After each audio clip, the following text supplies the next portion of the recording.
ఒక్కసారి కొమ్మూరి గోల్డ్ కి కాల్ చేయండి. తాకట్లో ఉన్న మీ బంగారాన్ని విడిపించి మార్కెట్ ప్రైస్ కి వాళ్ళు కొనుక్కుని మిగతా డబ్బులు మీకు ఇచ్చేస్తారు. వెల్కమ్ బ్యాక్ టు మనం టీవీ. నేను మీ పవన్ బెస్వాడ. ప్రస్తుతం భారత్ పాక్ దేశాల మధ్య భీకర యుద్ధం కొనసాగుతోంది. దేశ సరిహద్దు ప్రాంతాల్లో పాకిస్తాన్ సైన్యం దాడులకు పాల్పడుతూ ఉండగా భారత సైన్యం ధీటుగా తిప్పికొడుతోంది.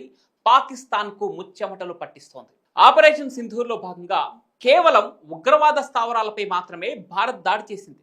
అయితే పాక్ సైనికులపై కానీ పాక్ పౌరులపై కానీ ఎలాంటి దాడికి దిగలేదు. కానీ ఉగ్రవాదులకు తమకు సంబంధం లేదన్న పాకిస్తాన్ మళ్ళీ తన వక్ర బుద్ధిని బయటపెట్టింది. ఉగ్రమూకపై భారత్ దాడి చేస్తే భారత సరిహద్దు ప్రాంతాలపై క్షిపణి డ్రోన్ దాడులకు దిగుతోంది.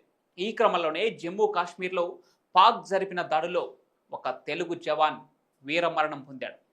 మృతి చెందిన జవాన్ను మురళీ నాయక్గా గుర్తించారు. మురళీ నాయక్ స్వస్థలం ఆంధ్రప్రదేశ్ రాష్ట్రంలోని సత్యసాయి జిల్లా గోరంట్ల మండలానికి చెందిన కల్లి తాండా. మురళీ నాయక్ తన తల్లిదండ్రులకు ఏకైక సంతానం. సోమందేపల్లిలోని విజ్ఞాన్ స్కూల్లో విద్యాభ్యాసం చేసిన వీర జవాన్ 2022లో ఇండియన్ ఆర్మీలో చేరాడు. నాసిక్లో శిక్షణ పొంది జమ్మూ కాశ్మీర్లో విధులు నిర్వహించి తిరిగి పంజాబ్కు ట్రాన్స్ఫర్ అయ్యాడు. పంజాబ్లో పనిచేస్తూ ఉండగా భారత్ పాక్ ఉద్రిక్తతల నేపథ్యంలో 2 రోజుల క్రితం పంజాబ్ నుంచి జమ్మూకు విధుల నిమిత్తం వెళ్ళాడు. ఇక అక్కడ పాక్ కాల్పుల్లో వీర మరణం పొందాడు ఈ జవాన్. వీర జవాన్ మురళీ నాయక్ మరణ వార్త విని ఆయన కుటుంబ సభ్యులు గుండె లవిసేలా రోధిస్తున్నారు. దీంతో మురళీ నాయక్ ఉన్న గ్రామంలో విషాద ఛాయలు అలుముకున్నాయి. తెలుగు జవాన్ మురళీ నాయక్ మృతి పట్ల ఆంధ్రప్రదేశ్ ముఖ్యమంత్రి నారా చంద్రబాబు నాయుడు సంతాపం తెలిపారు. సోషల్ మీడియా వేదికగా దేశం కోసం ప్రాణాలర్పించిన అమరవీరుడు మురళీ నాయక్కు నివాళులర్పించారు.